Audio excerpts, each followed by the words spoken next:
ಆವರಣ ಅಧ್ಯಾಯ 2.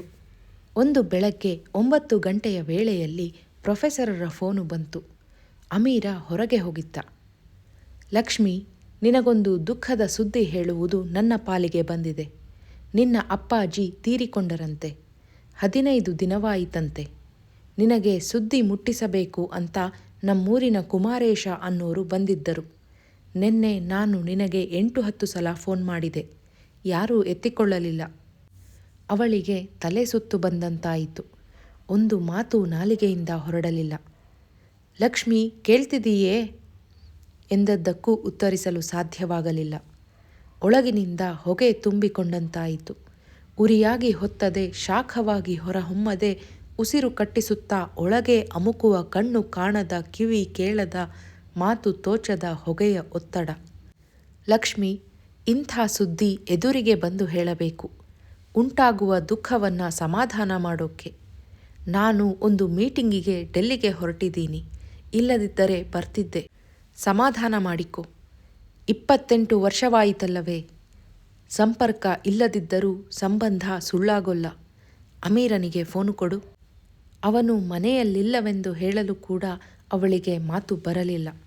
1 ನಿಮಿಷದ ನಂತರ ಪ್ರೊಫೆಸರರು ಫೋನನ್ನು ಕೆಳಗಿಟ್ಟದ್ದು ತಿಳಿಯಿತು. ಅವಳು ರಿಸೀವರನ್ನು ಕೈಲಿ ಹಿಡಿದೇ ಗರಬಡಿದವಳಂತೆ ಕೂತಿದ್ದಳು. ಎಷ್ಟೋ ಹೊತ್ತಿನ ನಂತರ ಇದ್ದಕ್ಕಿದ್ದಂತೆ ಅಳು ಒತ್ತರಿಸಿಕೊಂಡು ಬಂತು. ಒಂದೊಂದು ಒತ್ತರಿಕೆ ಬಂದಾಗಲೂ ಉಸಿರು ಕಟ್ಟುತ್ತಿತ್ತು. 5 ಸಲ ಉಕ್ಕಿದ ಮೇಲೆ, ಅಪ್ಪಾಜಿ, ನಾನು ನಿಮಗೆ ತಕ್ಕ ಮಗಳಾಗಲಿಲ್ಲ. ಅಯೋಗ್ಯೆ, ಕೃತಜ್ಞಳು, ದುರಹಂಕಾರಿ, ಸೊಕ್ಕಿನವಳು ಎಂದುಕೊಳ್ಳುತ್ತಾ ಹಣೆಯನ್ನು ಪಕ್ಕದ ಗೋಡೆಗೆ 4-5 ಸಲ ಚಚ್ಚಿಕೊಂಡಳು. ತಲೆ ಸುತ್ತಿ ಬಂತು. ಕುಳಿತಿದ್ದ ದಿವಾನ್ ಮೇಲೆ ಮಲಗಿದಳು. ಹಣೆ ನೋಯುತ್ತಿತ್ತು. ಚರ್ಮದ ಉರಿತ. ತಲೆಯೊಳಗೆಲ್ಲ ಶೂನ್ಯ. ತನಗೆ ಯಾರೂ ಇಲ್ಲ. ತಾನೊಬ್ಬ ಅನಾಥೆ. ಇದ್ದವರು ಒಬ್ಬರೇ. ಅವರು ಹೊರಟು ಹೋದರು. ಬೇರು ಕತ್ತರಿಸಿದ ಬಳ್ಳಿ. ಒಣಗಿ ಸಾಯುವುದೊಂದೇ ನಾಳಿನ ಹಂತ. ಸಾಯುವಾಗ ಕೂಡ ಹೇಳಿ ಕಳಿಸಲಿಲ್ಲ. ನನ್ನ ಬೇರು ಕತ್ತರಿಸಿ ಹೋಗಲಿಲ್ಲ, ನನ್ನನ್ನು ತಿರಸ್ಕರಿಸಿತು ಎಂಬ ಅರ್ಥ ಕಾಣಿಸಿತು. ಇನ್ನೊಂದು ಹೊಳೆ ಅಳು ಉಕ್ಕಿತು. ಮಧ್ಯಾಹ್ನದ ಹೊತ್ತಿಗೆ ಮನಸ್ಸು ತುಸು ತಿಳಿಯಾಯಿತು. ತಿಥಿ ಕಾರ್ಯಗಳೆಲ್ಲ ಮುಗಿದಿವೆ. ಅದರಲ್ಲಿ ನಾನು ಭಾಗವಹಿಸುವಂತಿಲ್ಲ. ಆ ಧರ್ಮದ ಪ್ರಕಾರ ನಾನು ಹೊರಗೆ. ನಾನು ಸೇರಿರುವ ಧರ್ಮದ ಪ್ರಕಾರ ಅವೆಲ್ಲ ಕಾಫಿರ್ ಕರ್ಮಗಳು. ತಿರಸ್ಕಾರ ಮಾತ್ರವಲ್ಲ, ನಾಶಯೋಗ್ಯವಾದವುಗಳು. ಅಕಸ್ಮಾತ್ ಹಳ್ಳಿಯವರು ನನಗೆ ಹಾಲು ತುಪ್ಪ ಬಿಡಲು ಅವಕಾಶ ಕೊಟ್ಟರೂ ನಾನು ಹಾಗೆ ಮಾಡಿದೆನೆಂದು ತಿಳಿದರೆ ತಬ್ಲೀಗ್ನವರು ಸುಮ್ಮನೆ ಬಿಡುವುದಿಲ್ಲ. ತಬ್ಲೀಗ್ ಮಾತ್ರವಲ್ಲ, ಸಾಧಾರಣ ಮುಸ್ಲಿಮನೂ ಹೌಹಾರುತ್ತಾನೆ. ಇಸ್ಲಾಂ ಸ್ವೀಕರಿಸದೆ ಸತ್ತಿರುವ ಆತನಿಗೆ ಸದಾ ಉರಿಯುವ ಶಾಶ್ವತ ನರಕವೇ ಗತಿ. ಅಂಥವನಿಗೆ ಉತ್ತರ ಕ್ರಿಯೆ, ಅದು ಅಜ್ಞಾನಿಗಳ ಕರ್ಮ ಮಾಡುವುದು, ಜ್ಞಾನದ ಧರ್ಮವನ್ನು ಸ್ವೀಕರಿಸಿದ ಮೇಲೆ. ಕುಮಾರೇಶ್ ಎನ್ನುವವರು ಯಾಕೆ ಹುಡುಕಿಕೊಂಡು ಬಂದಿದ್ದರು? ಯಾವ ಸುದ್ದಿ ತಿಳಿಸುವುದಕ್ಕೆ ಎಂಬ ಕುತೂಹಲ ತೊಡಗಿತು. ಸಂಜೆ ಮನೆಗೆ ಬಂದಾಗ ಅಮೀರ್ ಸಂತಾಪ ವ್ಯಕ್ತಪಡಿಸಿದ. ವಾಸ್ತವವಾಗಿ ಅವನು ಅವರನ್ನು ನೋಡಿಯೇ ಇರಲಿಲ್ಲ.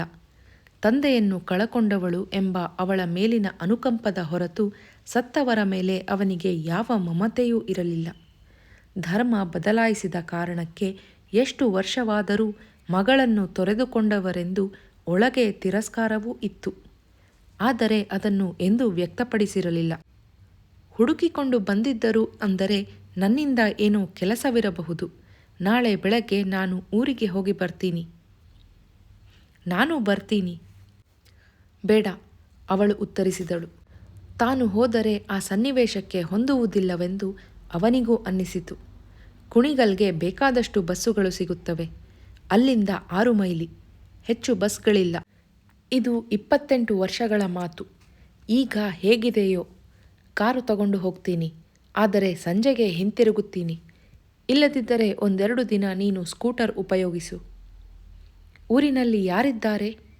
ಹೋಗಿ ತಾನು ಯಾರನ್ನು ಕಾಣುವುದು ಎಂಬ ಯಾವ ಸ್ಪಷ್ಟ ಕಲ್ಪನೆಯೂ ಇಲ್ಲದೆ ಅವಳು ಕಾರು ನಡೆಸುತ್ತಿದ್ದಳು. ಹೋಗುವುದು ಮಾತ್ರ ನೇರವಾಗಿ ತನ್ನ ಮನೆಗೆ ಎಂಬಷ್ಟು ಖಚಿತವಾಗಿ ಗೊತ್ತಿತ್ತು. ಈ ರಸ್ತೆಯಲ್ಲಿ ತಾನು ಎಷ್ಟೋ ಸಲ ಪಯಣಿಸಿದ್ದೇನೆ. ಮಂಗಳೂರು ಕಡೆಗೆ, ಚಿಕ್ಕಮಗಳೂರು, ಧರ್ಮಸ್ಥಳ ಪ್ರದೇಶಗಳಿಗೆ ಹೋಗುವುದು ಇದೇ ಮಾರ್ಗದಲ್ಲಿ. 2 ಸಲ ತಂಡದೊಡನೆ ಕುಣಿಗಲ್ನಲ್ಲಿಯೇ ವ್ಯಾನ್ ನಿಲ್ಲಿಸಿ ಕಾಫಿ ತಿಂಡಿ ಮಾಡಿದ್ದೂ ಉಂಟು. ಆಗ ಕರುಳು ಕಚ್ಚಿದಂತೆ ಆಗಿ ತಾನು ತಪ್ಪೆಲ್ಲವನ್ನೂ ಅಪ್ಪನ ಕಾಠಿಣ್ಯದ ಮೇಲೆ ಹಾಕಿ ಸಮಾಧಾನ ತಂದುಕೊಂಡ ನೆನಪಾಯಿತು. ಈಗ ಕುಣಿಗಲ್ನಲ್ಲಿ ನಿಲ್ಲಿಸಿ ಕಾಫಿ ತಿಂಡಿ ತಿಂದು ಹೊರಟಳು. ಊರಿನಲ್ಲಿ ಯಾರೋ ಏನೋ ಎಂತೋ ಊರಿನ ಮುಂಬದಿಯಲ್ಲಿ ತುಸು ಬದಲಾವಣೆಯಾಗಿದೆ. ಹೈಸ್ಕೂಲಿನಂತೆ ಕಾಣುವ, ಹೌದು, ಬೋರ್ಡೇ ಇದೆ, ಶ್ರೀ ಲಕ್ಷ್ಮೀ ನರಸಿಂಹ ಪ್ರೌಢಶಾಲೆ. ಅದರ ಪಕ್ಕದಲ್ಲೊಂದು ಆಯುರ್ವೇದಿಯ ಆಸ್ಪತ್ರೆ. ಅದರ ಎದುರಿಗೆ ಗ್ರಾಮದೇವತೆ ಗದ್ದೆ ಕೆಂಪಮ್ಮನ ಗುಡಿ. ಗುಡಿಯ ಎದುರು ಸಿಡಿಕಂಬ. ಊರಿನ ಒಳಹೊಕ್ಕು ದೊಡ್ಡ ರಸ್ತೆಯಲ್ಲಿ ಬಲಕ್ಕೆ ಹೊರಳಿದರೆ ಗ್ರಾಮಕ್ಕೆ ಹೆಸರು ಕೊಟ್ಟಿರುವ ನರಸಿಂಹದೇವರ ಗುಡಿ ಸುಮಾರು 30 ಅಡಿ ಎತ್ತರದ ಕಲ್ಲು ಗುಡ್ಡದ ಮೇಲೆ. ಗುಡ್ಡ ಹತ್ತಿದರೆ ಇಡೀ ಊರು, ಊರಿನಾಚೆಯ ಕೆರೆ, ಗದ್ದೆ, ಬಯಲುಗಳೆಲ್ಲ ಕಾಣುತ್ತವೆ. ಗುಡ್ಡವನ್ನು ಬಳಸಿಕೊಂಡು ಹೋದರೆ ಗುಡಿಯ ಹಿಂಬದಿಗೇ ತನ್ನ ಮನೆ.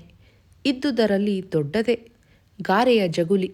ಮುಂಬದಿಗೆ ಮದರಾಸು ತಾರ್ಸಿ, ಹಿಂಬದಿಗೆ ಮಂಗಳೂರು ಹೆಂಚಿನ ತೊಟ್ಟಿ. ಬಾಗಿಲು ಹಾಕಿತ್ತು. 4 ಸಲ ಕದ ತಟ್ಟಿ ಯಾರೊಳಗೆ ಎಂದು ಕೂಗಿದಳು. 28 ವರ್ಷ ಕಳೆದಿದ್ದರೂ ಕರೆಯುವ ರೀತಿ ಶೈಲಿಗಳು ಮರೆತಿಲ್ಲ ಎಂಬ ಅರಿವಾಯಿತು. ಒಳಗಿನಿಂದ ಬಂದು ಬಾಗಿಲು ತೆಗೆದವಳು ಸುಮಾರು 32-33 ವರ್ಷದ ಒಬ್ಬ ಹೆಂಗಸು. ಉಟ್ಟಿದ್ದ ಸೀರೆ, ಕೈಬಳೆ, ಹಣೆಯ ಕುಂಕುಮಗಳಿಂದ ರೈತಳೆಂದು ತಿಳಿಯಿತು. ಯಾರು? ಅವಳು ಕೇಳಿದಳು. ಈ ಮನೆಯಲ್ಲಿ ಯಾರಿದ್ದಾರೆ? ಇವಳು ಕೇಳಿದಳು. ನಾವೇ, ನೀವ್ಯಾರು? ಅವಳು ಮತ್ತೆ ಕೇಳಿದಳು. ತಾನು ಯಾರೆಂದು ಹೇಳುವುದು? 1 ನಿಮಿಷ ಮಾತು ತೋಚದಾಯಿತು. ಆದರೆ ಹೇಳಲೇಬೇಕು. 1 ಸಲ ಹೇಳಿ ಮುಗಿಸಿಬಿಟ್ಟರೆ ಮತ್ತೆ ಮುಜುಗರವಿಲ್ಲ ಎಂಬ ಅರಿವಾಗಿ, ನರಸಿಂಹೇಗೌಡರ ಮಗಳು ಎಂದಳು. ಓ ಎಂದು ಅವಳ ಬಾಯಿಯಿಂದ ಬಂದ ಉದ್ಗಾರ, ಬಾಯಿಯು ತಳೆದ ಉದ್ದನೆಯ ಆಕಾರವು ಅವಳಲ್ಲಿದ್ದ ನಿರೀಕ್ಷೆಯನ್ನು ವ್ಯಕ್ತ ಮಾಡಿತು. ಕುಂತ್ಕಳಿ, ಮಂದಲಿಗೆ ಹಾಕ್ಕೊಡ್ತೀನಿ ಎಂದು ಅವಳು ಜಗುಲಿಯನ್ನು ತೋರಿಸಿದಳು. ಅವಳು ಒಳಗಿನಿಂದ ಮಂದಲಿಗೆ ತಂದು ಹಾಕಿಕೊಟ್ಟರೂ ಆ ಸ್ವಾಗತವು ಇವಳಿಗೆ ತನ್ನನ್ನು ಜಗುಲಿಯ ಮೇಲೆ ಕೂರಿಸುತ್ತಿದ್ದಾಳೆ, ಒಳಗೆ ಕರೆಯಲಿಲ್ಲ ಎಂಬ ಅರಿವು ಮೂಡಿಸಿತು. ಅಷ್ಟರಲ್ಲಿ 5-6 ಹುಡುಗರು ಕಾರನ್ನು ಸುತ್ತಿಕೊಂಡರು. ಕುಂತ್ಕಳಿ, ನಮ್ಮ ಗೌಡ್ರಿಗೆ ಹೇಳಿ ಕಳಿಸ್ತೀನಿ, ತ್ವಾಟಕ್ಕೋಗವ್ರೆ ಎಂದು ಹೇಳಿದ ಅವಳು ಬಾಗಿಲಿನಲ್ಲಿ ನಿಂತುಕೊಂಡಳು. ಮುಂದೆ ಯಾವ ಮಾತು ತಿಳಿಯುತ್ತಿಲ್ಲವೆಂದು ಅವಳ ಮುಖವೇ ಹೇಳುತ್ತಿತ್ತು. ನೀವು ಯಾರು? ಎಷ್ಟು ದಿನದಿಂದ ಇದ್ದೀರಿ ಎಂದು ವಿಚಾರಿಸುವ ಮನಸ್ಸಾದರೂ ನೇರವಾಗಿ ಕೇಳುವುದು ಒರಟು ವರ್ತನೆಯಾಗುತ್ತದೆನ್ನಿಸಿ ಇವಳು ಸುಮ್ಮನೆ ಕುಳಿತಳು. 2 ನಿಮಿಷಗಳ ನಂತರ, ಶಾಸ್ತ್ರಿಗಳ ಮನೆಯಲ್ಲಿ ಯಾರ್ಯಾರಿದ್ದಾರೆ ಎಂದಳು. ಅವರು, ಅವರ ಹೆಂಡ್ತಿ. ನಾನು ಅವರ ಮನೆಗೆ ಹೋಗಿ ಬರ್ತೀನಿ, ಅಷ್ಟರಲ್ಲಿ ನಿಮ್ಮ ಗೌಡರನ್ನು ಕರೆಸಿ ಎಂದು ಹೇಳಿ ಕಾರನ್ನು ಅಲ್ಲೇ ಬಿಟ್ಟು ನಡೆದು ಹೊರಟಳು. ಬಂದ ದಾರಿಯಲ್ಲೇ ಗುಡ್ಡವನ್ನು ಬಳಸಿ ಸುಮಾರು 40 ಮನೆಗಳನ್ನು ದಾಟಿದರೆ ಗುಡ್ಡದ ಪಾದದ ಬಳಿ ಶಾಸ್ತ್ರಿಗಳ ಮನೆ. ತಾನು ಹಿಂದೆ ನೋಡಿದಂತೆಯೇ ಇದೆ. 2 ಕಡೆಗೂ ಗಾರೆಯ ಜಗುಲಿ, ನಾಡ ಹಂಚು, ಬಾಗಿಲ ವಾಡಕ್ಕೆ ಅರಿಶಿನ ಕುಂಕುಮ ಹಚ್ಚಿದೆ. ಕಟ್ಟಿದ್ದ ತೋರಣದ ಮಾವಿನ ಎಲೆಗಳು ಒಣಗಿವೆ. ಮನೆಯ ಮುಂದಣ ಹಾಸುಕಲ್ಲು ಮತ್ತು ಮೆಟ್ಟಿಲುಗಳಿಗೆ ನಿತ್ಯ ಹಾಕುವ ರಂಗವಲ್ಲಿ. ಬಾಗಿಲು ತೆರೆದಿತ್ತು. ಹೊಸಲಿನ ಒಳಗೆ ಹೋಗಿ, ಅಯ್ಯಾರಿದಾರೆಯೇ ಎಂದು ಕೂಗಿದಳು ಮೊದಲು ಕರೆಯುತ್ತಿದ್ದಂತೆ. ಯಾರು ಎಂದ ಧ್ವನಿ ಶಾಸ್ತ್ರಿಗಳದೇ ಎಂಬ ಗುರುತು ಸಿಕ್ಕಿತು. ನನಗೆ 28 ವರ್ಷದ ನೆನಪಿನ ಅಂತರವಿದ್ದು ಅವರಿಗೆ ಅಷ್ಟೇ ವರ್ಷಗಳ ಹೆಚ್ಚಿನ ಮುಪ್ಪು ಬಂದಿದ್ದರೂ ನಾನು ನರಸಿಂಹಪ್ಪರ ಮಗಳು ಲಕ್ಷ್ಮೀ ಎಂದ ತಕ್ಷಣ ಅವರು, ಲಕ್ಷ್ಮಿಯೇ, ಬಾ ಬಾ, ಯಾವಾಗ ಬಂದೆ ಎನ್ನುತ್ತಾ ಒಳಗಿನಿಂದ ಬಂದರು ಅವಳನ್ನು ಸ್ವಾಗತಿಸುವವರಂತೆ. ತಾನು ಬಾಬ್ ಮಾಡಿಸಿಕೊಂಡಿದ್ದೇನೆ, ಆದರೆ ಸೀರೆಯುಟ್ಟಿದ್ದೇನೆ ಎಂಬ ಅರಿವಾಗಿ ಅವಳಿಗೆ ನೆಮ್ಮದಿ ಎನಿಸಿತು. ಹಣೆಗೆ ಕುಂಕುಮವಿಟ್ಟುಕೊಂಡಿದ್ದರೆ ಇನ್ನೂ ಹಿತವಾಗುತ್ತಿತ್ತು, ಮರೆತು ಹೋಯಿತು ಎಂದು ಮನಸ್ಸು ತೊಡಗಿದ್ದಾಗಲೇ, ಈಗ ತಾನೆ, ನೀವೆಲ್ಲ ಚೆನ್ನಾಗಿದ್ದೀರಾ? ಅಮ್ಮ ಹೇಗಿದ್ದಾರೆ ಎಂದು 2 ಹೆಜ್ಜೆ ಮುಂದೆ ಹೋಗಿ ನೆಲ ಮುಟ್ಟಿ ಆದರೆ ಪಾದಗಳನ್ನು ಸ್ಪರ್ಶಿಸದೆ ನಮಸ್ಕರಿಸಿದಳು. ತಲೆ ಬೊಕ್ಕಾಗಿದೆ. ಕೆನ್ನೆ ಗದ್ದಗಳಲ್ಲಿ ಬಿಳಿ ಕುರುಚಲು, ಹಣೆಯಲ್ಲಿ ವಿಭೂತಿ, ಭ್ರೂ ಮಧ್ಯೆ ಕುಂಕುಮ. ಅಂಚಿನ ಪಂಚೆಯುಟ್ಟು ಅಂಥದ್ದೇ ದೊಡ್ಡ ಚೌಕವನ್ನು ಬಲಕಂಕುಳಿನ ಕೆಳಗಿನಿಂದ ಹೊದೆದಿದ್ದಾರೆ. ತನ್ನ ಅಪ್ಪಾಜಿಯನ್ನು ನೋಡಿದಂತಾಗಿ ಕಣ್ಣು ಮಂಜಾಯಿತು. ಶಾಸ್ತ್ರಿಗಳು ಗಟ್ಟಿಯಾಗಿ, ಕೇಳ್ತಾ, ನರಸಿಂಹಪ್ಪನ ಮಗಳು ಲಕ್ಷ್ಮಿ ಬಂದಿದ್ದಾಳೆ, ಬಾ ಎಂದ ಮೇಲೆ ಅಚ್ಚಮ್ಮ ಹೊರಗೆ ಬಂದರು. 80 ದಾಟಿದೆ. ತುಸು ಬಾಗಿದ ಸೊಂಟ, ಅರಿಶಿನ ಹಚ್ಚಿ ಹಚ್ಚಿ ಹಳದಿಯಾದ ಕೆನ್ನೆಗಳು, ಮೊಣಕೈ ಪಾದಗಳು, ಅಗಲವಾದ ಕುಂಕುಮ, ಮಾಂಗಲ್ಯದ ಸರ, ಬಳೆ. ಅವರಿಗೂ ತುಸು ದೂರದಿಂದ ನೆಲ ಮುಟ್ಟಿ ನಮಸ್ಕರಿಸಿದ ಮೇಲೆ, ಎಲ್ಲಿಂದ ಬಂದೆ ಎಂದರು. ಬೆಂಗಳೂರಿನಿಂದ, ಕಾರು ನಡೆಸಿಕೊಂಡು. ಕೂತ್ಕ, ದ್ವಾಸೆ ಬಿಟ್ಟು ಕೊಡ್ತೀನಿ. ಕುಣಿಗಲ್ಲಿನಲ್ಲಿ ಹೋಟೆಲಿನಲ್ಲಿ ತಿಂಡಿ ತಿಂದ್ಕೊಂಡು ಬಂದೆ. ಹೋಟೆಲ್ನಲ್ಲಿ ಯಾಕೆ ತಿಂತೀಯಾ? ಮೈಗೆ ಒಳ್ಳೆಯದಲ್ಲ. ಹೋಗಲಿ, ಕಾಫಿ ಕುಡಿ, ಮಧ್ಯಾಹ್ನ ಊಟ ಮಾಡಿವಂತೆ ಎಂದು ಮರದ ಕುರ್ಚಿ ತೋರಿಸಿದರು. ಶಾಸ್ತ್ರಿಗಳು ಮರದ ಕಿರುಮಂಚದಂತಹ ಆಸನದ ಮೇಲೆ ಚಕ್ಕಲಮಕ್ಕಲ ಹಾಕಿಕೊಂಡು ಕುಳಿತ ಮೇಲೆ ಅಚ್ಚಮ್ಮನವರು ಒಳಗೆ ನಡೆದರು. ಮೂಲೆ ಮನೆ ಕುಮಾರೇಶ ಆಗಾಗ್ಗೆ ಬೆಂಗಳೂರಿಗೆ ಹೋಗ್ತಿರ್ತಾನೆ. ಅವನ ಕೈಲಿ ನಾನೇ ಹೇಳಿ ಕಳಿಸಿದ್ದೆ. ನಿಮ್ಮಪ್ಪನ ಮನೆ ಜಮೀನುಗಳ ವಿಲೇವಾರಿಯಾಗಬೇಕಲ್ಲ. ನಿಮ್ಮ ಮನೆ ಹತ್ತಿರ ಹೋಗಿದ್ದೆಯಾ? ಹ್ಞೂ, ಕಾರು ಅಲ್ಲೇ ನಿಲ್ಲಿಸಿದ್ದೀನಿ. 32-33 ವರ್ಷದ ಒಬ್ಬ ಹೆಂಗಸು, ನಮ್ಮ ಗೌಡ್ರು ತ್ವಾಟದ ತಾವಕ್ಕೆ ಹೋಗ್ಯವ್ರೆ, ಹೇಳಿ ಕಳಿಸ್ತೀನಿ ಕುಂತ್ಕಳಿ ಅಂದಳು. ನಿಮ್ಮನ್ನು ಕಂಡು ಆಶೀರ್ವಾದ ಪಡೆಯೋಣ ಅಂತ ಬಂದೆ. ಅಭಿಮಾನ ಇಟ್ಟುಕೊಂಡಿದ್ದೀಯಲ್ಲ, ಅಷ್ಟೇ ಸಾಕು. ಅಪ್ಪಾಜಿಗೆ ಏನು ಕಾಯಿಲೆಯಾಗಿತ್ತು ಅಯ್ಯಾರೆ? ಕಾಯಿಲೆ ಎಂಥದ್ದು, 85 ವರ್ಷವಾಗಿತ್ತು. ನನಗಿಂತ 4 ವರ್ಷಕ್ಕೆ ಚಿಕ್ಕೋನಲ್ಲವೇ? ಆ ಲೆಕ್ಕದಲ್ಲಿ ನಾನು ಮೊದಲು ಹೋಗಬೇಕಾಗಿತ್ತು. ಆದರೆ ವಯಸ್ಸು ಅವರವರ ಹಣೆ ಮೇಲಿರುತ್ತದೆಯಲ್ಲವೇ? ಸಾಯಂಕಾಲ ಸ್ವಲ್ಪ ಎದೆನೋವು ಅಂದಿದ್ದನಂತೆ. ಬೆಳಗ್ಗೆ ಬೇಗ ಏಳುವ ಅಭ್ಯಾಸ. ಎದ್ದಿರಲಿಲ್ಲ. ರಾತ್ರಿಯೆಲ್ಲ ಓದಿರಬಹುದು. ನಿದ್ದೆ ಮಾಡ್ತಿದ್ದಾರೆ ಅಂತ ಕೆಂಚಪ್ಪ ತೋಟಕ್ಕೆ ಹೋದನಂತೆ. 9 ಗಂಟೆಗೆ ಹಿಂತಿರುಗಿದರೂ ಎದ್ದಿರಲಿಲ್ಲ. ಕೋಣೆಯ ಬಾಗಿಲು ನೂಕಿ ನೋಡಿದರೆ ಉಸಿರಿಲ್ಲ. ಶರೀರ ತಣ್ಣಗಿದೆ. ಅವನ ಮಗನ ಕೈಲಿ ನನಗೆ ಹೇಳಿ ಕಳುಹಿಸಿದ. ಏನು ಅನ್ನುವುದ ನೀನೇ ಅರ್ಥ ಮಾಡಿಕೊ. ಸಾಯ್ತೀನಿ ಅನ್ನೋದು ಅವರಿಗೂ ಗೊತ್ತಿರಲಿಲ್ಲ. ಇಲ್ಲ. ಹ್ಞೂ ಎಂದಳು. ಅವಳ ಮಾತಿನ ಇಂಗಿತ ಅವರಿಗೆ ತಿಳಿಯಿತು. ತಾವಾಗಿಯೇ ಅದಕ್ಕೆ ಉತ್ತರ ಹೇಳುವುದು ಸೂಕ್ತವಲ್ಲವೆಂದು ಅವರು ಮಾತನಾಡಲಿಲ್ಲ. ತುಸು ಹೊತ್ತಾದ ಮೇಲೆ ಅವಳು, ಗೊತ್ತಿದ್ದರೆ ಮಗಳಿಗೆ ಹೇಳಿ ಕಳುಹಿಸುತ್ತಿದ್ದರೆ?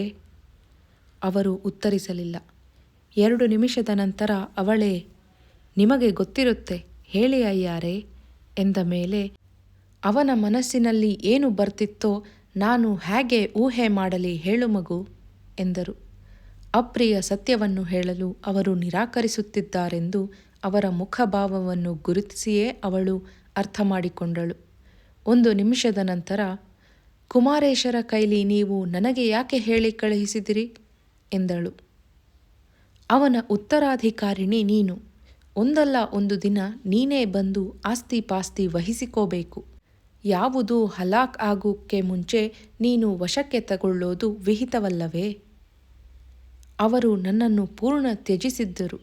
ಸಾವು ಹತ್ತಿರ ಬರೋದು ಗೊತ್ತಿದ್ದರೂ ಹೇಳಿ ಕಳುಹಿಸುತ್ತಿರಲಿಲ್ಲ ಅಂತ ನೀವೇ ಸೂಚಿಸಿದಿರಿ. ಇನ್ನು ಅವರ ಆಸ್ತಿ ಪಾಸ್ತಿಯನ್ನು ನಾನು ಹೇಗೆ ವಹಿಸಿಕೊಳ್ಳಲಿ? ಯಾವ ನ್ಯಾಯ? ನೋಡಮ್ಮ, ನೀನೇ ಬಿಚ್ಚಿ ಕೇಳ್ತಿರೋದ್ರಿಂದ ಸ್ಪಷ್ಟವಾಗಿ ಹೇಳಿಬಿಡ್ತೀನಿ. ಆಸ್ತಿ ಎಲ್ಲ ಪಿತ್ರಾರ್ಜಿತ. 300 ತೆಂಗು, 10 ಮಾವು, 5 ಹಲಸಿನ ಮರಗಳ ತೋಟ, 3 ಎಕರೆ ಗದ್ದೆ, 8 ಎಕರೆ ಹೊಲ, ಆ ಮನೆ. ಇವನ್ನ ನಿನ್ನನ್ನು ಬಿಟ್ಟು ಪರಭಾರೆ ಮಾಡುವ ಅಧಿಕಾರ ಅವನಿಗೆ ಇರಲಿಲ್ಲ. ಇದ್ದರೆ ಏನು ಮಾಡ್ತಿದ್ದನೋ ಅವನಿಗೇ ಗೊತ್ತು. ನೀನು ಹೋಗುವಾಗ ಒಬ್ಬಳು ಮನೆ ಕೆಲಸ ಅಡಿಗೆ ಮಾಡ್ತಿದ್ದಳಲ್ಲ ನಿಂಗವ್ವ ಅಂತ, ಅವಳು 4 ವರ್ಷದ ಮೇಲೆ ಮಗನ ಜೊತೆ ಇರ್ತೀನಿ ಅಂತ ಹೊರಟು ಹೋದಳು. ಆಗ ಈ ಕೆಂಚಪ್ಪನನ್ನು ಕರ್ಕೊಂಡು ಬಂದು ಇಟ್ಟುಕೊಂಡ. ಅವನಿಗೆ ಮದುವೆ ಮಾಡಿದ. ಅವರಿಗೆ 2 ಮಕ್ಕಳೂ ಇವೆ. ನನ್ನ ಕಾಲಾನಂತರ ಇವರ ಗತಿ ಏನು ಅಂತ ಆಲೋಚನೆ ಮಾಡಿ ನರಸಿಂಹಪ್ಪ 100 ತೆಂಗಿನ ಗಿಡದ 1 ತೋಟ, 2 ಎಕರೆ ಗದ್ದೆ, 4 ಎಕರೆ ಹೊಲ ಮಾಡಿಕೊಟ್ಟಿದ್ದಾನೆ. ಊರ ಹೊರಗೆ 1 ಮನೇನೂ ಕಟ್ಟಿಸಿಕೊಟ್ಟಿದ್ದಾನೆ. ಆಸ್ಪತ್ರೆ, ಡಾಕ್ಟರು ಅಲ್ಲಿ ಬಾಡಿಗೆಗೆ ಇದ್ದಾರೆ. ಕೆಂಚಪ್ಪ ನಿಯತ್ತಿನ ಮನುಷ್ಯ. ಅವನ ಹೆಂಡತಿ ಲಕ್ಷ್ಮಮ್ಮ. ಅವಳದ್ದು ನಿಂದೇ ಹೆಸರು, ಕೂಡ ಒಳ್ಳೆಯ ಹೆಂಗಸು.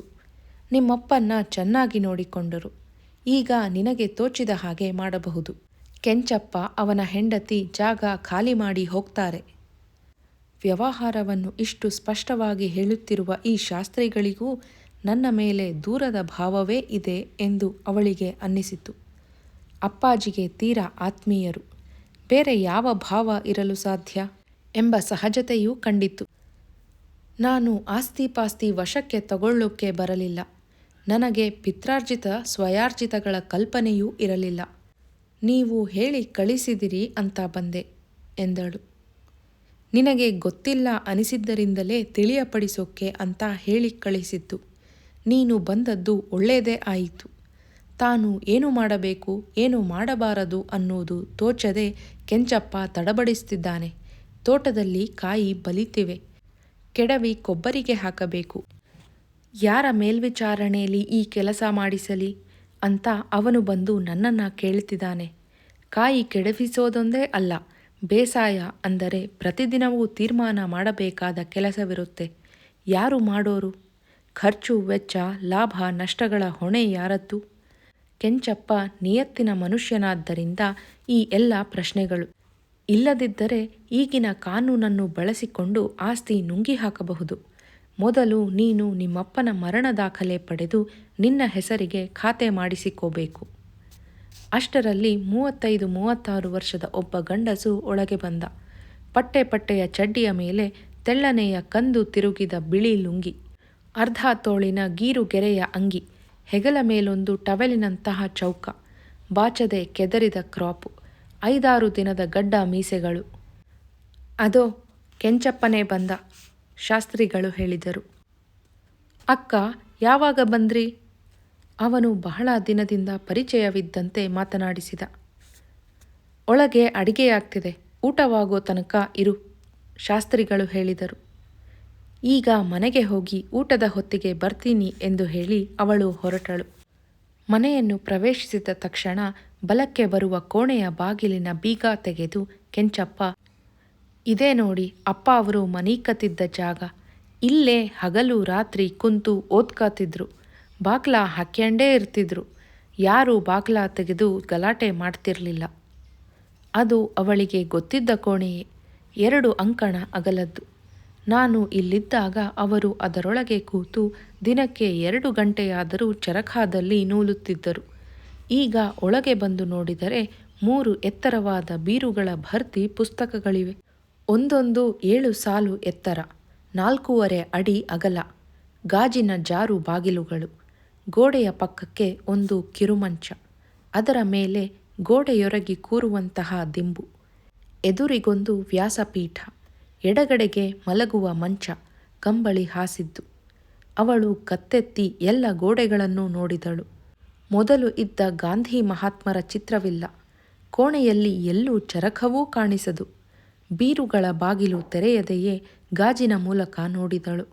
ಪವಿತ್ರ ಕುರ್ಆನ್ ಕನ್ನಡ ಅನುವಾದ, ಇಂಗ್ಲಿಷ್ ಅನುವಾದ, ಪ್ರವಾದಿ ಮುಹಮ್ಮದರ 4 ಬೇರೆ ಬೇರೆ ಜೀವನ ಚರಿತ್ರೆಗಳು, ಮಾರ್ಗೋಲಿಯತ್, ಸರ್ ವಿಲಿಯಂ ಮುಯಿರ್, ಮಾರ್ಟಿನ್ ಲಿಂಗ್ಸ್, ಕನ್ನಡದ್ದು ಒಂದು, ಹದೀಸ್ಗಳ ಸಂಪುಟಗಳು, ಅಕ್ಬರ್ನಾಮ, ಬಾದ್ಷಾನಾಮ, ತುಘಲಕ್ನಾಮ, ತುಜಕ್-ಇ-ಬಾಬರಿ, ಐಜಾಜ್-ಇ-ಖುಸ್ರವಿ ಸಂಪುಟಗಳು, ಮಾಸಿರ್-ಇ ಆಲಂಗಿರಿ ಮುಂತಾದ ಭರತ ಖಂಡದ ತಮ್ಮ ವಿಜಯ ಮತ್ತು ಸಾಧನೆಗಳ ಬಗೆಗೆ ಮುಸ್ಲಿಂ ಇತಿಹಾಸಕಾರರು ಬರೆದ ಬಹುತೇಕ ಗ್ರಂಥಗಳ ಇಂಗ್ಲಿಷ್ ಅನುವಾದಗಳು.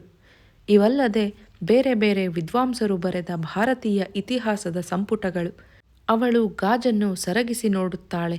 ಪ್ರತಿಯೊಂದು ಪುಸ್ತಕವನ್ನೂ ವಿವರವಾಗಿ ಅಧ್ಯಯನ ಮಾಡಿದ ಗುರುತುಗಳು ಪ್ರತಿಯೊಂದು ಪುಟದ ಮೇಲೂ ಇವೆ. ಎಷ್ಟೋ ಸಾಲುಗಳಿಗೆ ಕೆಳಗೆರೆ ಹಾಕಿದ್ದಾರೆ. ಹಲವು ಪುಟಗಳ ಪಾರ್ಶ್ವ ಭಾಗದಲ್ಲಿ ಮೇಲೆ ಮತ್ತು ಕೆಳಗೆ ಟಿಪ್ಪಣಿಗಳನ್ನೂ ಬರೆದಿದ್ದಾರೆ. ಅಪ್ಪಾಜಿಯದೇ ಅಕ್ಷರ. ಕೆಲವು ಟೀಕೆ ಟಿಪ್ಪಣಿಗಳು ಕನ್ನಡದಲ್ಲಿ, ಉಳಿದವು ಇಂಗ್ಲಿಷಿನಲ್ಲಿ.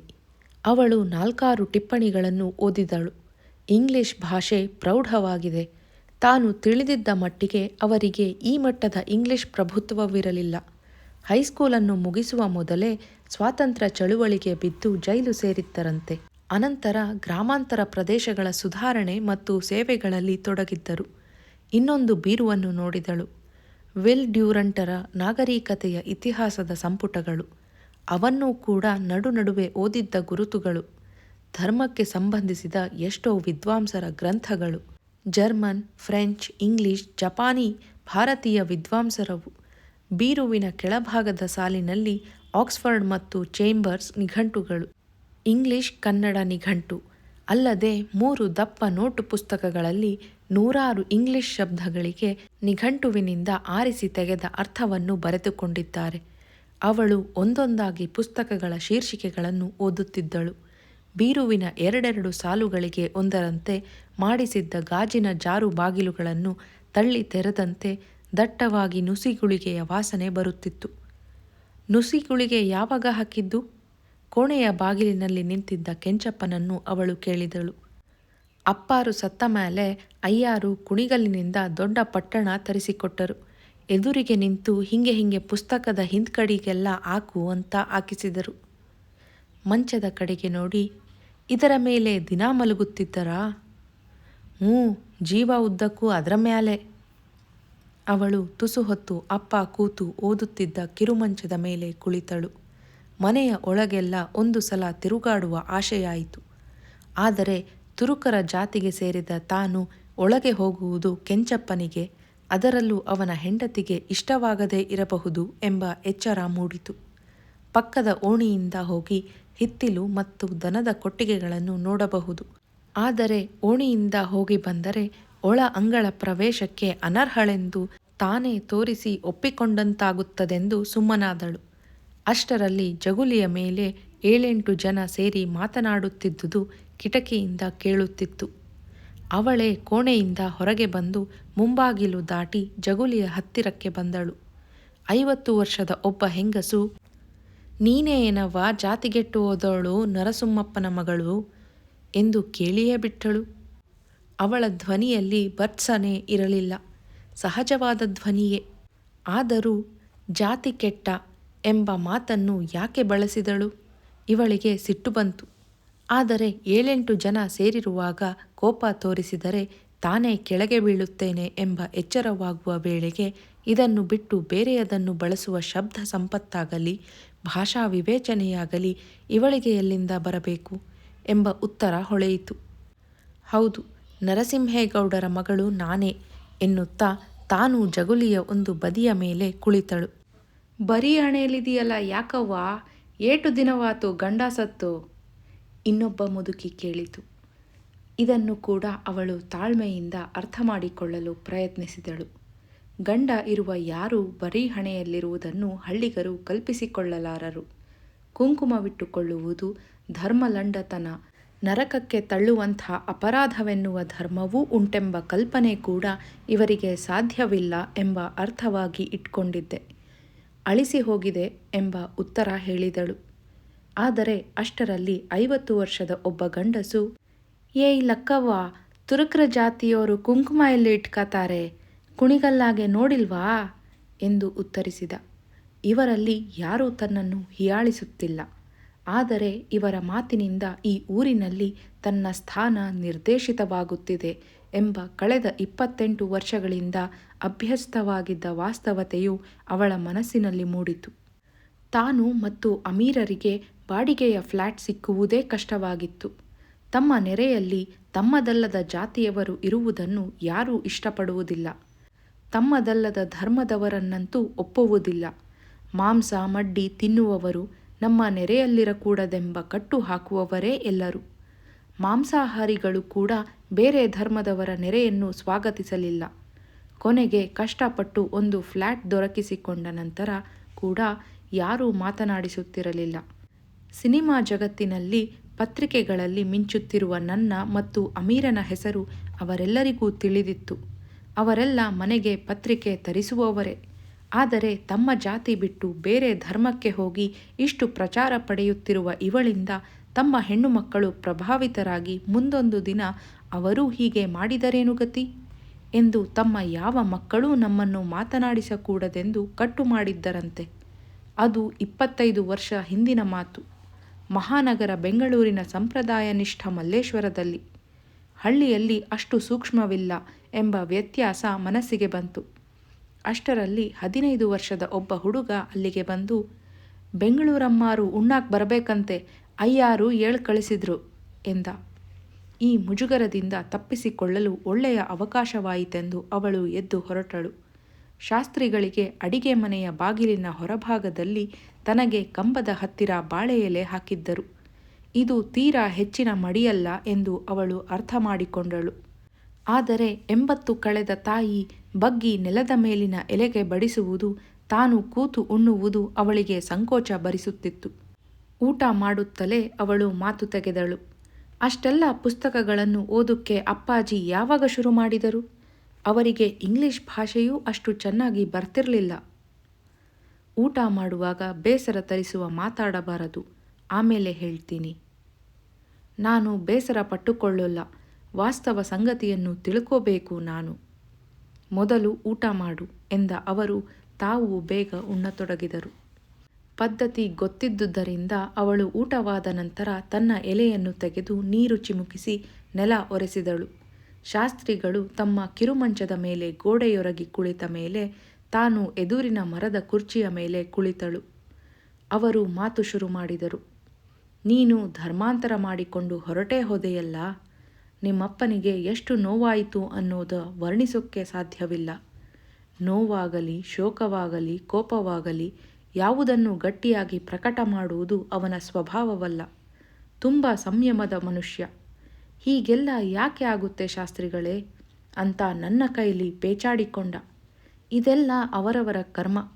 ಅವಳ ಕರ್ಮ ಅವಳನ್ನು ಹೀಗೆ ಮಾಡಿಸ್ತಿದೆ. ನಿನ್ನ ಕರ್ಮ ನೀನು ಅದನ್ನು ಅನುಭವಿಸೋ ಹಾಗೆ ಮಾಡಿದೆ ಅಂತ ನನಗೆ ತೋಚಿದ ಸಮಾಧಾನ ಹೇಳಿದೆ. ನೀವು ಹೇಳುವ ಕರ್ಮ ಸಿದ್ಧಾಂತ ಯಾವುದನ್ನು ಸರಿಯಾಗಿ ವಿವರಿಸೋಲ್ಲ ಅಂತ ತಲೆ ಅಲ್ಲಾಡಿಸಿಬಿಟ್ಟ. ಇವನ ಮಗಳೇ ಹೀಗೆ ಮಾಡಿದಳು ಅಂತ ಸುತ್ತಮುತ್ತಣ ಹಳ್ಳಿಯೋರು, ಇವನು ಗ್ರಾಮ ಸೇವೆಗಾಗಿ ಸುತ್ತುತ್ತಿದ್ದ ಸೀಮೆಯೋರು ಇವನನ್ನು ಹಗುರವಾಗಿ ಕಾಣುಕ್ಕೆ ಶುರು ಮಾಡಿದರು. ಇವನಿಗೂ ಊರೂರು ಸುತ್ತೋದರಲ್ಲಿ ಆಸಕ್ತಿ ಕಡಿಮೆಯಾಯಿತು. ಒಂದು ಸಲ ಬೆಂಗಳೂರಿಗೆ ಹೋಗಿದ್ದ. ಹೋಗ್ತಲೇ ಇದ್ದನಲ್ಲ ಮೊದಲಿನಿಂದ ಗಾಂಧಿ ಅಧ್ಯಯನ ಮಂಡಳಿ ಅಂತ. ಆಗ ವೆಂಕಟರಮಣಯ್ಯ ಅನ್ನುವ ಒಬ್ಬರ ಪರಿಚಯವಾಯಿತು. ಅವರ ಕೈಲಿ ಗಾಂಧಿ ಅದು ಇದು ಅಂತ ಮಾತನಾಡ್ತಿದ್ದಾಗ, ನೀವು ಪವಿತ್ರ ಕುರಾನ್ ಓದಿದ್ದೀರಾ, ಪೂಜ್ಯ ಪ್ರವಾದಿಗಳ ಜೀವನ ಚರಿತ್ರೆ ಓದಿದ್ದೀರಾ ಅಂತ ಕೇಳಿದರಂತೆ. ಇವನು ಇಲ್ಲ ಅಂದ. ಓದದೆ, ಗೊತ್ತಿಲ್ಲದೆ, ತಿಳ್ಕೊಳ್ಳದೆ ಏನೇನೋ ಅಭಿಪ್ರಾಯ ಯಾಕೆ ಇಟ್ಟುಕೊಂಡೀರಿ ಅಂದರಂತೆ. ಅವೆಲ್ಲ ಅರಬಿ ಭಾಷೆಯಲ್ಲಿವೆ, ನಾನು ಹೇಗೆ ಓದಲಿ ಇವನೆಂದ. ಇಂಗ್ಲಿಶಿನಲ್ಲಿ ಎಲ್ಲ ಅನುವಾದವಾಗಿವೆ, ಓದಿ ಅಂದರು. ನನಗೆ ಇಂಗ್ಲಿಷ್ ಸ್ಥೂಲವಾಗಿ ಅರ್ಥವಾಗುತ್ತೆ, ನಡುವೆ ತಿಳಿಯೋಲ್ಲ ಅಂದದ್ದಕ್ಕೆ ಒಂದು ನಿಘಂಟು ಕೊಂಡುಕೊಳ್ಳಿ. ತಿಳಿಯದ ಶಬ್ದಗಳನ್ನು ಅರ್ಥ ಸಮೇತ ಬರೆದಿಟ್ಟುಕೊಂಡು ಆಗಾಗ್ಗೆ ಕಣ್ಣಾಡಿಸಿ. ಶುರುವಿನಲ್ಲಿ ಕಷ್ಟವಾದರೂ ಕ್ರಮೇಣ ಸುಲಭವಾಗುತ್ತೆ ಅಂದ ಅವರೇ ಪುಸ್ತಕದ ಅಂಗಡಿಗೆ ಕರಕೊಂಡು ಹೋಗಿ ಕೊಡಿಸಿದರಂತೆ. ಅವರು ಹೇಳಿದ ಹಾಗೆ ಶುರುವಿನಲ್ಲಿ ಸ್ವಲ್ಪ ಕಷ್ಟವಾಯಿತು. ಆಮೇಲೆ ಆ ವಿಷಯದಲ್ಲಿ ಕುತೂಹಲ, ಆಸಕ್ತಿ ಹುಟ್ಟಿತು. ಆರಂಭದಲ್ಲಿ ವೆಂಕಟರಮಣಯ್ಯನವರನ್ನು ಆಗಾಗ್ಗೆ ಹೋಗಿ ನೋಡಿ ಮಾರ್ಗದರ್ಶನ ಪಡೀತಿದ್ದ. ಆಮೇಲೆ ಅವನೇ ಇಂಥಿಂಥ ಪುಸ್ತಕಗಳು ಬೇಕು ಅಂತ ಪಟ್ಟಿ ಮಾಡಿಕೊಂಡು ಬೆಂಗಳೂರಿನ ಒಂದು ಪುಸ್ತಕದ ಅಂಗಡಿಯವರ ಮೂಲಕ ಇಂಡಿಯಾದ ಯಾವ ಯಾವ ಊರಲ್ಲಿ ಪ್ರಕಟವಾಗಿದ್ದರೂ ತರಿಸಿಕೊಂಡು ಓದುವುದರಲ್ಲಿ ಮುಳುಗಿಬಿಟ್ಟ. ಬೇರೆ ಯಾವ ಹವ್ಯಾಸವೂ ಇರಲಿಲ್ಲ. ಬರೀ ಓದಿ ಓದಿ ಏನು ಮಾಡ್ತೀಯಾ ಅಂತ ಒಂದು ಸಲ ಕೇಳಿದೆ. ಕನ್ನಡದಲ್ಲೊಂದು ತೂಕವಾದ ಪುಸ್ತಕ ಬರೀಬೇಕು ಅಂತಿದ್ದೀನಿ ಅಂದಿದ್ದ. ಅದು ಕೈಗೂಡುವುದರೊಳಗೆ ದೇವರು ಕರೆಕೊಂಡು ಬಿಟ್ಟ. ಇವನು ದೈವಾಧೀನನಾದ ಸುದ್ದಿ ಕೇಳಿ ತುಮಕೂರು ಕಾಲೇಜಿನಿಂದ ಒಬ್ಬ ಇತಿಹಾಸದ ಲೆಕ್ಚರರ್ ಬಂದಿದ್ದರು. ಭಾರತದ, ಅದರಲ್ಲೂ ಮುಸಲ್ಮಾನರು ನುಗ್ಗಿದ ಕಾಲಾನಂತರದ ಇತಿಹಾಸದ ಬಗೆಗೆ ನರಸಿಂಹೇಗೌಡರಿಗಿದ್ದ ಜ್ಞಾನ ನಮ್ಮ ವಿಶ್ವವಿದ್ಯಾಲಯಗಳ ಪ್ರೊಫೆಸರುಗಳಿಗೇ ಇಲ್ಲ. ತೀರಿಕೊಂಡವರಿಗೆ ಶ್ರದ್ಧಾಂಜಲಿ ಅಂತ ನಾನು ಈ ಮಾತು ಹೇಳ್ತಿಲ್ಲ ಅಂದರು. ಎಲ್ಲ ಸ್ವಾಧ್ಯಾಯದಿಂದ ಗಳಿಸಿದ ಜ್ಞಾನ. ಅವರ ಮಾತನ್ನು ಕೇಳುತ್ತಿರುವಾಗ ಅವಳಿಗೆ ಅಪ್ಪ ಓದಿರುವ ಪುಸ್ತಕಗಳನ್ನೆಲ್ಲ ತಾನೂ ಓದಬೇಕೆನ್ನಿಸಿತು.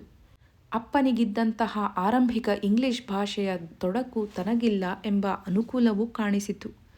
ಹಂಪಿ ಸಾಕ್ಷ್ಯಚಿತ್ರಕ್ಕೋಸ್ಕರ ತಾನು ಓದಿದ 4 ಕಿರು ಪುಸ್ತಕಗಳಿಂದ ತನಗೆ ಇತಿಹಾಸ ಅಧ್ಯಯನದ ವಿಧಾನ ಗೊತ್ತಿದೆ ಎಂಬ ಭಾವ ಬಂದಿತ್ತು. ಆದ್ದರಿಂದ ಅಪ್ಪನ ಸಂಗ್ರಹವನ್ನು ಓದುವ ಶಿಸ್ತೂ ತನಗಿದೆ ಎಂದು ಒಂದು ಕ್ಷಣ ಅನ್ನಿಸಿತು. ಆದರೆ 2 ನಿಮಿಷದ ನಂತರ ಅಪ್ಪನು ಮೂಲ ಆಕರಗಳನ್ನೇ ಶೋಧಿಸಿದ್ದಾರೆ, ತಾನು ಓದಿರುವುದು ಕೈಪಿಡಿಗಳ ಮಟ್ಟದ್ದು ಎಂಬ ಅರಿವಾಯಿತು. ಹೇಗಾದರೂ ಸರಿ, ಓದಬೇಕು. ಅಗತ್ಯ ಬಿದ್ದರೆ ಬೆಂಗಳೂರಿನಲ್ಲಿ ಯಾರಾದರೂ ವಿದ್ವಾಂಸರ ಮಾರ್ಗದರ್ಶನ ಪಡೆಯಬೇಕು ಎಂದು ನಿಶ್ಚಯಿಸಿದಳು. ಅದೇ ಸಮಯದಲ್ಲಿ ಒಂದು ಸಂಗತಿಯನ್ನು ಕೇಳುವ ಕುತೂಹಲ ಕೂಡ ಅವಳ ಮನಸ್ಸಿನಲ್ಲಿ ಉಂಟಾಯಿತು. ಅಪ್ಪಾಜಿಯ ದಫನ್ ಮಾಡಿರೋದು ಎಲ್ಲಿ? ಏನು ದಫನ್ ಅಂದರೆ? ಶವ ಸಂಸ್ಕಾರ ಹೇಳ್ತೀಯಾ? ಹೌದು, ಅಲ್ಲಿಗೆ ಹೋಗಿ ನಮಸ್ಕಾರ ಮಾಡಬೇಕು ಅನ್ನಿಸಿದೆ. ತನ್ನ ಶವವನ್ನು ಹೀಗೆಯೇ ಸಂಸ್ಕಾರ ಮಾಡಬೇಕು ಅಂತ ನರಸಿಂಹಪ್ಪ ಯಾರಿಗೂ ಹೇಳಿರಲಿಲ್ಲ.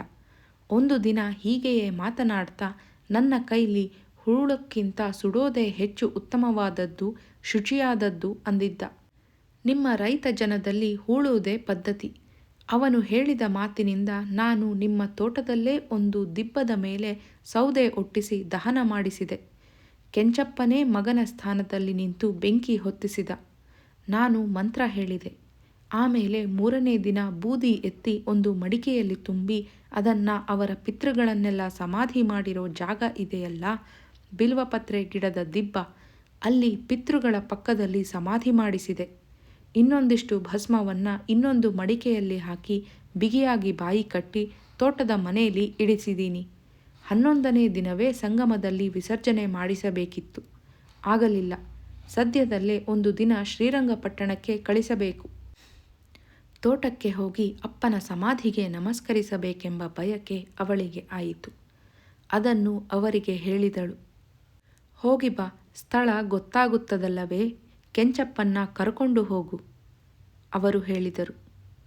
ಸರಿ ಎಂದು ಹೊರಟ ಅವಳಿಗೆ ತನ್ನ ಮನೆಯನ್ನು ತಲುಪುವ ಹೊತ್ತಿಗೆ ತಾನೊಬ್ಬಳೇ ಹೋಗಬೇಕು.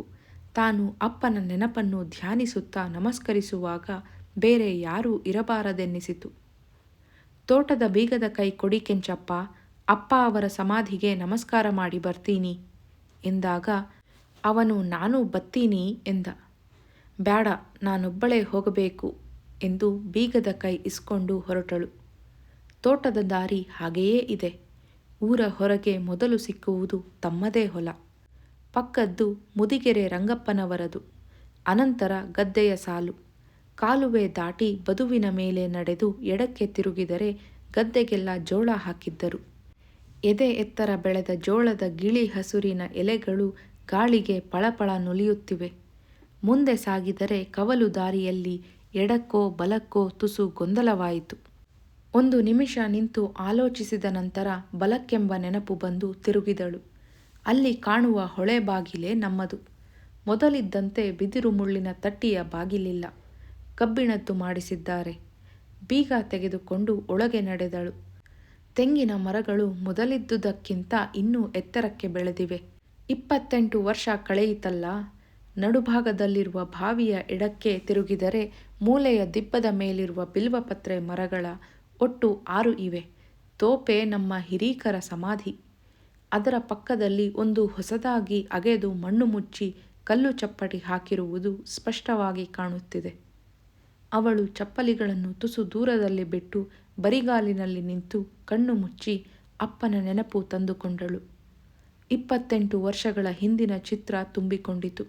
4-5 ನಿಮಿಷ ಹಾಗೆಯೇ ನಿಂತಿದ್ದ ನಂತರ ಮುಂದೆ ನಡೆದು ನೆಲದ ಮೇಲೆ ಕೂತು ಅನಂತರ ಬಾಗಿ ಕಲ್ಲು ಚಪ್ಪಡಿಯ ಮೇಲೆ ಹಣೆಯನ್ನು 2 ನಿಮಿಷಕ್ಕೂ ಹೆಚ್ಚು ಇಟ್ಟುಕೊಂಡಿದ್ದು ಅನಂತರ ಮೇಲೆ ಎದ್ದಳು. ಆ ದಿಬ್ಬವೆಲ್ಲ ತನ್ನ ಪೂರ್ವಿಕರ ಸಮಾಧಿಗಳೇ. ತನ್ನ ತಾಯಿಯ ಜಾಗವೂ ಅಲ್ಲೇ ಇದೆ. ನರಸಿಂಹೇಗೌಡರ ತಂದೆ ನರಸೇಗೌಡರು, ಅವರ ತಂದೆ ಶಿಂಗೇಗೌಡರು, ಅವರ ತಂದೆ ವೆಂಕಟೇಗೌಡರು, ಅವರ ತಂದೆ ತನಗೆ ಹೆಸರು ಗೊತ್ತಿಲ್ಲ. ಇದೇ ತೋಟ, ಇದೇ ಸ್ಥಳ ಎಂಬ ನೆನಪಾಯಿತು. ಮತ್ತೆ ತುಸು ಹೊತ್ತು ನಿಂತಿದ್ದು ಹಿಂತಿರುಗಿ ಚಪ್ಪಲಿ ಹಾಕಿಕೊಂಡಳು. ತೋಟವನ್ನೆಲ್ಲ ಒಂದು ಸುತ್ತು ಹಾಕಿದ ನಂತರ ಹೊಳೆ ಬಾಗಿಲಿಗೆ ಬೀಗ ಮೆಟ್ಟಿ ಮನೆಗೆ ಹಿಂತಿರುಗಿದಳು. ಕೆಂಚಪ್ಪ ಮನೆಯಲ್ಲಿರಲಿಲ್ಲ. ಲಕ್ಷ್ಮಮ್ಮ ಟೀ ಕುಡಿತೀರಾ ಎಂದಳು. ತನಗೆ ಅದು ಅಗತ್ಯವಾಗಿ ಬೇಕಿತ್ತು. ಕೊಡವ್ವ ಒಂದು ಕಪ್ಪು ಎಂದು ಹೇಳಿ ಅವಳು ಅಪ್ಪನ ಅಧ್ಯಯನ ಮತ್ತು ಮಲಗುವ ಕೋಣೆಯನ್ನು ಹೊಕ್ಕು ಓದುವ ಕಿರುಮಂಚದ ಮೇಲೆ ಕುಳಿತಳು. ಅವಳು ಮರುದಿನ ಬೆಳಗ್ಗೆ ಬೆಂಗಳೂರಿಗೆ ಹಿಂತಿರುಗಿದಳು. ಕಾರನ್ನು ಚಾಲನೆ ಮಾಡುತ್ತಿರುವಾಗ ದೂರದ ತನಕ ನೋಡಿಕೊಂಡು ರಸ್ತೆಯ ಎಡಬದಿಯಲ್ಲಿ ಸಾಗಬೇಕೆಂಬ ಗುರಿ ಇತ್ತು. ಬೆಂಗಳೂರು ತಲುಪಿ ಕಾರನ್ನು ಗ್ಯಾರೇಜಿನಲ್ಲಿ ನಿಲ್ಲಿಸಿ ಮನೆಯ ಕರೆಗಂಟೆ ಒತ್ತಿ ಅಡಿಗೆಯ ಅಮೀನಾಬಾನು ಬಾಗಿಲು ತೆಗೆದು ಒಳಹೊಕ್ಕ ನಂತರ ಅವಳಿಗೆ ಗುರಿ ತಪ್ಪಿತ್ತು. ಅಮೀನಾ ಮನೆಯನ್ನು ಗುಡಿಸಿ ಸಾರಿಸಿ ಪಾತ್ರೆ ತೊಳೆದು ಅಡಿಗೆ ಮಾಡುತ್ತಾಳೆ. ತಾನಿರಲಿ ಇಲ್ಲದಿರಲಿ ಮನೆ ನಡೆದುಕೊಂಡು ಹೋಗುತ್ತದೆ ಎನ್ನಿಸಿತು. ಇಲ್ಲಿ ಏನೂ ಇಲ್ಲ, ಇರುವುದೆಲ್ಲ ಅಲ್ಲಿ ಎನ್ನಿಸಿಬಿಟ್ಟಿತು. ಅಷ್ಟು ದೂರ ಕಾರು ನಡೆಸಿದ, ಅದರಲ್ಲೂ ನೆಲಮಂಗಲದಿಂದ ಆಗುವ ವಾಹನ ಸಂದಣಿಯಲ್ಲಿ ಹಾಯ್ದು ಬಂದ ಆಯಾಸಕ್ಕೆ ಸೋಫಾದ ಮೇಲೆ ಒರಗಬೇಕೆನ್ನಿಸಿತು. ಒಂದು ವ್ಯಾನ್ ಮಾಡಿಕೊಂಡು ಅಪ್ಪನ ಗ್ರಂಥ ಸಂಗ್ರಹವನ್ನೆಲ್ಲ ಸಾಗಿಸಿದರೆ ಎಲ್ಲಿ ಇಟ್ಟುಕೊಳ್ಳಬಹುದು? ಪುಸ್ತಕಗಳು ಇರುವುದೊಂದು ಕಡೆ, ತಾನು ಕೂತು ಓದುವುದು ಇನ್ನೊಂದು ಕಡೆ ಆಗಬಾರದು. ಸ್ಕ್ರೀನ್ ಪ್ಲೇ ಮೊದಲಾಗಿ ಸಿನಿಮಾಕ್ಕೆ ಸಂಬಂಧಿಸಿದ ಓದು ಬರಹಗಳನ್ನು ಮಾಡಲು ತನ್ನದೇ ಆದ ಪ್ರತ್ಯೇಕ ಕೋಣೆ ಇದೆ. ಆದರೆ ಅದು ಅಷ್ಟು ಪುಸ್ತಕಗಳನ್ನು ಹಿಡಿಯುವುದಿಲ್ಲ. ಮಹಡಿಯ ಮೇಲಿರುವ ನಜೀರನ ಕೋಣೆ ದೊಡ್ಡದಾಗಿದೆ. ಅದನ್ನು ಆಕ್ರಮಿಸಿಬಿಟ್ಟರೆ ಅವನು ರಜೆಗೆಂದು 1 ತಿಂಗಳು ಬಂದಾಗ ಅವನಿಗೆ ಮದುವೆಯೂ ಆದರೆ ಜಾಗ ಸಾಲದು. ಮನೆ ಕಟ್ಟಿಸಿದಾಗ ಇನ್ನೊಂದು ಕೋಣೆ ಹಾಕಿಸಬಹುದಿತ್ತು. ಹಣ ಒದಗಲಿಲ್ಲ. ಮತ್ತೆ ಅಯ್ಯ ಅವರನ್ನೂ ನೋಡಲಿಲ್ಲ. ಅಪ್ಪನ ಚಿತಾಭಸ್ಮವನ್ನು ವಿಸರ್ಜನೆ ಮಾಡುವ ದಿನ ನಾನೂ ಬರ್ತೀನಿ ಅಂತ ಹೇಳಬೇಕಿತ್ತು. ಊರಿಗೆ ಹೋಗಿ ನನ್ನ ಕಾರಿನಲ್ಲಿಯೇ ಅಲ್ಲಿಂದ ಶ್ರೀರಂಗಪಟ್ಟಣಕ್ಕೆ ಹೋಗಿ ನಾನೇ ಕಾರು ನಡೆಸಿ ಎಂಬ ಆಲೋಚನೆ ಬಂತು. ಬಿಟ್ಟು ಬಂದ ಧರ್ಮದ ಈ ಕರ್ಮಕಾಂಡವನ್ನೇಕೆ ಮತ್ತೆ ಹಚ್ಚಿಕೋಬೇಕು ಎಂಬ ಪ್ರಶ್ನೆಯು ಒಮ್ಮೆ ಬುದ್ಧಿಯಲ್ಲಿ ಸುಳಿಯಿತು.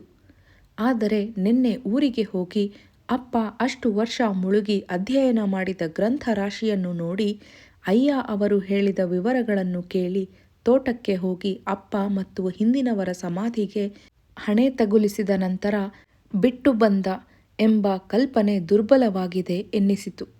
ಅಮೀನಾ ತಿಂಡಿಗೆ ಕರೆದಳು. ಆಮ್ಲೆಟ್ ಸ್ಯಾಂಡ್ವಿಚ್ ತಿಂದು ಟೀ ಕುಡಿದ ನಂತರ ಮಧ್ಯಾಹ್ನಕ್ಕೆ ಏನು ಮಾಡಬೇಕೆಂದು ಅವಳಿಗೆ ಹೇಳಿ ಸ್ನಾನ ಮಾಡಿ ಹಿಂತಿರುಗಿದ 2 ನಿಮಿಷದಲ್ಲಿ ಫೋನು ಬಾರಿಸಿತು. ಅಮೀರನೇ ಇರಬಹುದೆನ್ನಿಸಿ ಎತ್ತಿಕೊಂಡರೆ ಅವನೇ. ಬಂದು 3/4 ಗಂಟೆಯಾಯಿತು. ನಿನ್ನೆ ಸಂಜೆಯೇ ಬರ್ತೀ ಅಂತ ಕಾದೆ. ಇಷ್ಟು ವರ್ಷವಾದ ಮೇಲೆ ಒಬ್ಬಳೇ ಹಳ್ಳಿಗೆ ಹೋಗಿದ್ದೀ, ಏನಾಯ್ತೋ ಏನೋ ಅಂತ ಗಾಬರಿಯಾಗಿತ್ತು. ಏನೂ ಆಗಿಲ್ಲ. ತವರು ಮನೆಗೆ ಬಂದ ಹೆಂಗಸು ಅನ್ನುವಷ್ಟೇ ಹಿತವಾಗಿ ನೋಡಿಕೊಂಡರು. ಮನೆಗೆ ಬಾ, ಎಲ್ಲ ಹೇಳ್ತೀನಿ. ಕ್ಯಾಮೆರಾದ ಗುರು ಹೇಳಿದ. ಅವನಿಗೆ ಮುಂದಿನ 3 ತಿಂಗಳು ಶೆಡ್ಯೂಲ್ ಇದೆಯಂತೆ. ಈ 10ನೇ ತಾರೀಕಿನಿಂದ ಹಂಪಿ ಶುರು ಮಾಡಿಬಿಡೋಣ ಅಂದ. ನಿನ್ನ ಪ್ರಸ್ತಾವನೆ ವಿವರಣೆಗಳು ತಯಾರಾಗದೆ ಶೂಟಿಂಗ್ ಔಟ್ಲೈನ್ ಮಾಡೋದು ಹೇಗೆ? ಓ ಅದಾ ಎಂದಳು. ತಲೆಯ ಮೇಲಿದ್ದ ಭಾರ ಮತ್ತೆ ಅಗತುಕೊಂಡಂತೆ. ತಾನು ಸಂಜೆ ಮನೆಗೆ ಬರುವುದಾಗಿ ಹೇಳಿ ಅವನು ಫೋನನ್ನು ಕೆಳಗಿಟ್ಟ. ಹಂಪಿ ಎಂದ ತಕ್ಷಣ ಕೈಕಾಲುಗಳನ್ನು ತುಂಡು ಮಾಡಿದ ಉಗ್ರ ನರಸಿಂಹನ ವಿಗ್ರಹ ಮನಸ್ಸನ್ನು ಉಗ್ರವಾಗಿ ಆಕ್ರಮಿಸಿಕೊಂಡಿತು. ಜೊತೆಗೆ ಊರಿಗೆ ಹೋದ ತಾನು ಅಪ್ಪನ ಮನೆ ದೇವರಾದ ನರಸಿಂಹದೇವರನ್ನು ನೋಡಲಿಲ್ಲವೆಂಬ ನೆನಪಾಯಿತು. 30 ಅಡಿ ಎತ್ತರದ ಕಲ್ಲಿನ ಕಿರುಗುಡ್ಡದ ಮೇಲೆ ನರಸಿಂಹದೇವರ ಗುಡಿ. ಮೊದಲು ಊರು ಇರಲಿಲ್ಲವಂತೆ. ಅನಂತರ ದೇವರ ಗುಡ್ಡದ ಸುತ್ತ ಬೆಳೆಯಿತು. ಆ ದೇವರನ್ನು ನೋಡಿದ್ದರೂ ಹಂಪಿಯ ಉಗ್ರ ನರಸಿಂಹನ ನೆನಪೇ ಆಗುತ್ತಿತ್ತು. ಇದು ಅಷ್ಟು ಪ್ರಸಿದ್ಧವೂ ಅಲ್ಲ. ಯಾವ ನವಾಬ, ಸುಲ್ತಾನ ಅಥವಾ ಬಾದಶಹಾನೂ ದಾಳಿ ಮಾಡಲಿಲ್ಲ. ಆದ್ದರಿಂದ ವಿಗ್ರಹವಾಗಲಿ ದೇವಾಲಯವಾಗಲಿ ತುಂಡಾಗದೆ ಉಳಿದುಕೊಂಡಿದೆ ಎಂಬ ವಿವರಣೆ ಹೊಳೆಯಿತು. ಮೂಲ ಕಾರಣವನ್ನು ಶೋಧಿಸದೆ ಹೇಳದೆ ಹಂಪಿಯ ಸಾಕ್ಷ್ಯಚಿತ್ರಕ್ಕೆ ಸ್ಕ್ರಿಪ್ಟ್ ಬರೆಯುವುದು ಒಳಗಿನಿಂದ ಕಷ್ಟವಾಗುತ್ತಿತ್ತು. ಸಂಜೆ ಅಮೀರ್ ಬಂದಾಗ ಊರಿನಲ್ಲಿ ತಾನು ನೋಡಿದ ಸಂಗತಿಗಳನ್ನೆಲ್ಲ ವಿವರಿಸಿದ ನಂತರ ಹೇಳಿಬಿಟ್ಟಳು. ನನಗೆ ಸದ್ಯಕ್ಕೆ ಯಾವ ಬರವಣಿಗೆಯೂ ಸಾಧ್ಯವಿಲ್ಲ ಅನಿಸುತ್ತೆ. ಅದರ ಬಗ್ಗೆ ವಾದ ವಿವಾದ ಮಾಡಿ ಸುಮ್ಮನೆ ಕಿರಿಕಿರಿಯಾಗುವುದು ಬೇಡ. ಬೇರೆ ಯಾರಿಂದಲಾದರೂ ಈ ಕೆಲಸ ಮಾಡಿಸು.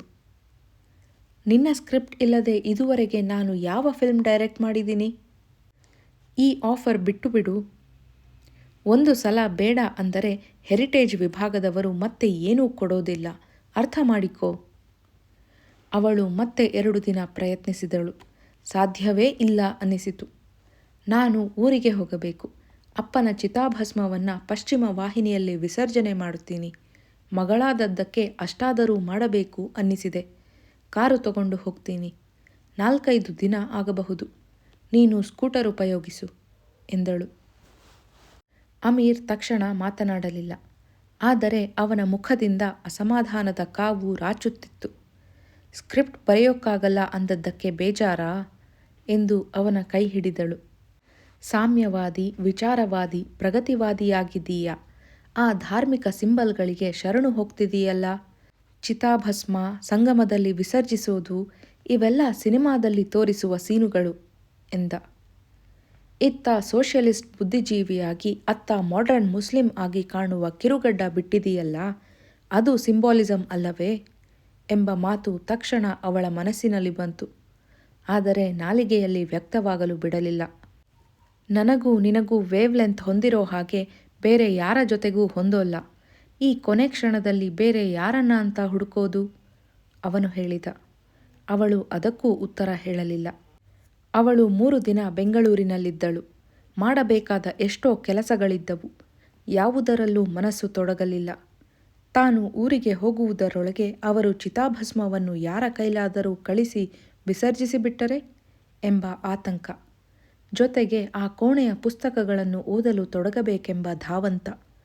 ಮರು ಬೆಳಗ್ಗೆ ಎದ್ದವಳೆ 1 ವಾರಕ್ಕಾಗುವಷ್ಟು ಬಟ್ಟೆ ಬರೆಗಳನ್ನು ಸೂಟ್ಕೇಸಿಗೆ ತುಂಬಿ 2 ಬೆಡ್ಶೀಟ್, ಕಂಬಳಿಗಳನ್ನು ಸುತ್ತಿ ಡಿಕ್ಕಿಗೆ ಹಾಕಿ ಅಮೀರನಿಗೆ ಹೇಳಿ ಹೊರಟು ಬಿಟ್ಟಳು.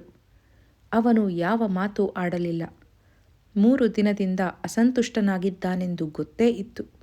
ಸಮಾಧಾನ ಹೇಳುವುದೆಂದರೆ ಸ್ಕ್ರಿಪ್ಟ್ ಬರೆಯಲು ಒಪ್ಪಿಕೊಳ್ಳಬೇಕು. ಆದ್ದರಿಂದ ಆ ಮಾತೇ ಬೇಡ ಎಂದುಕೊಂಡು ಕಾರ್ ಸ್ಟಾರ್ಟ್ ಮಾಡಿದಳು. ಟಾಟಾ ಹೇಳಲು ಕೂಡ ಅವನು ಹೊರಗೆ ಬರಲಿಲ್ಲ. ಈ ಸಲ ಬರುವಾಗ ಅವಳು ಹಣೆಗೆ ಬಿಂದಿ ಇಟ್ಟುಕೊಂಡಿದ್ದಳು. ಸೂಟ್ಕೇಸ್ ಮತ್ತು ಹಾಸಿಗೆ ಬಟ್ಟೆಗಳನ್ನು ಕೋಣೆಯ ಒಳಗಿಟ್ಟು ತಾನು 1 ವಾರ ಇರುವುದಾಗಿಯೂ ಮಧ್ಯಾಹ್ನ ಊಟ ಮಾಡುವುದಾಗಿಯೂ ಲಕ್ಷ್ಮಮ್ಮನಿಗೆ ಹೇಳಿ ಶಾಸ್ತ್ರಿಗಳ ಮನೆಗೆ ನಡೆದು ಬಂದಳು. ಯಾವಾಗ ಬಂದೆ? ಒಂದಿಷ್ಟು ಉಪ್ಪಿಟ್ಟು ಉಳಿದಿದೆ, ಮೊಸರು ಹಾಕಿಕೊಡ್ತೀನಿ, ತಿನ್ನು ಎಂದು ಅಮ್ಮ ಉಪಚರಿಸಿದರು. ಅವಳು ಶಾಸ್ತ್ರಿಗಳನ್ನು ಕೇಳಿದಳು.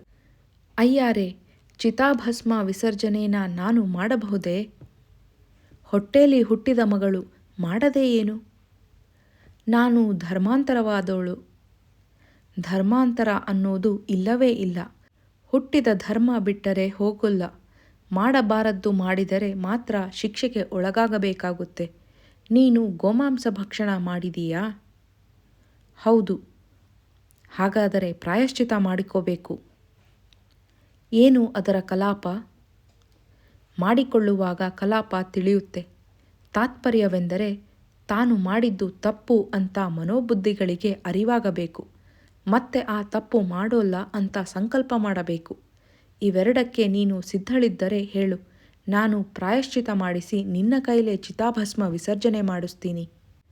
ಇದು ಇಷ್ಟು ಸುಲಭದಲ್ಲಿ ಬಗೆಹರಿಯುತ್ತದೆಂದು ಅವಳ ಕಲ್ಪನೆಗೂ ಬಂದಿರಲಿಲ್ಲ. ನಾನು ಸಿದ್ಧ ಎಂದಳು. ಅಯ್ಯನವರು ಲಕ್ಷ್ಮಿಗೆ ದೇವಸ್ಥಾನದಲ್ಲಿ ಹಣ್ಣು ಹಾಲುಗಳ ಆಹಾರದಲ್ಲಿ 3 ಹಗಲು 3 ರಾತ್ರಿಗಳನ್ನು ಕಳೆಸಿ ಕೊನೆಗೆ ಒಂದು ಹೋಮ ಮಾಡಿಸಿದರು. ತಾನು ಗೋಮಾಂಸ ಭಕ್ಷಣ ಮಾಡಿದ್ದಕ್ಕೆ ಈ ಪ್ರಾಯಶ್ಚಿತ ಮಾಡಿಕೊಳ್ಳುತ್ತಿದ್ದೇನೆ ಎಂಬ ನಿಶ್ಚಯ ಸದಾ ಅವಳ ಮನಸ್ಸಿನಲ್ಲಿತ್ತು.